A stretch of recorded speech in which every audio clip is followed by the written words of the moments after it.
नमस्कार, आप देख रहे हैं अपडेट इंडिया न्यूज़। चलिए शुरू करते हैं आज की सबसे बड़ी खबर के साथ।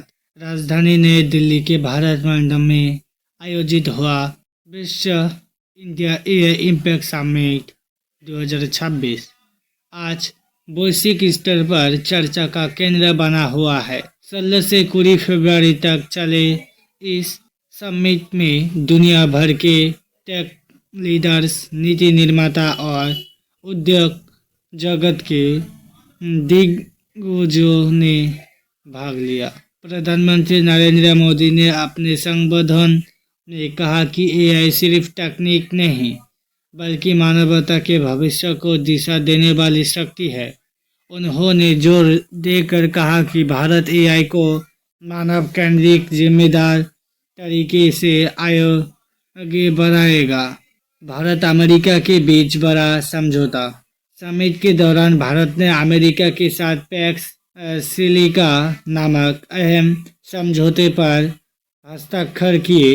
इस समझौते का उद्देश्य एआई, सेमीकंडक्टर सप्लाई और उन्नत तकनीकी सहयोग को मजबूत करना है। विशेषज्ञों का मानना है कि इससे भारत को सुरक्षित और स्थिर एआई चिप सप्लाई मिलेगी, जो डिजिटल इंडिया के लिए बड़ा कदम है।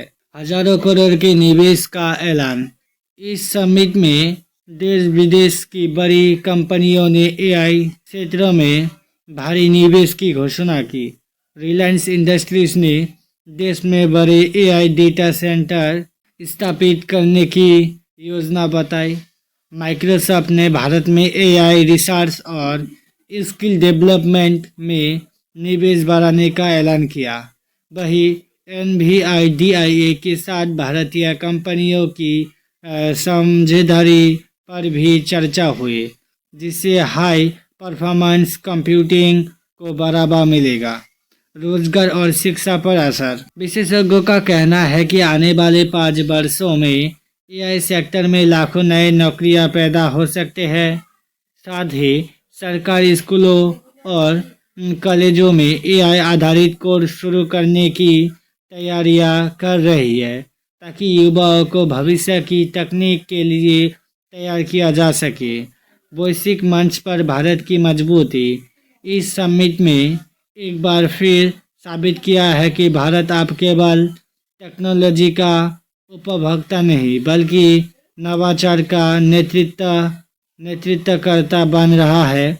एआई गवर्नेंस, डेटा सुरक्षा और एथिक्स जैसे मुद्दों पर भारत ने स्पष्ट और संतुलित दृष्टिकोण पेश किया। कुल मिलाकर India AI impact summit 2026 Bharat के लिए एक ऐतिहासिक कदम साबित हो सकता है। रणनीतिक समझौते, बड़े निवेश और वैश्विक भागीदारी ने ये संकेत दिया है कि आने वाले समय में भारत एआई क्रांति का अहम केंद्र बनने जा रहा है। फिलहाल के लिए इतना ही। ऐसे ही ताज़ा और बड़ी खबरों के लिए जुड़े रहिए अपडेट इंडिया न्यूज़ के साथ। धन्यवाद।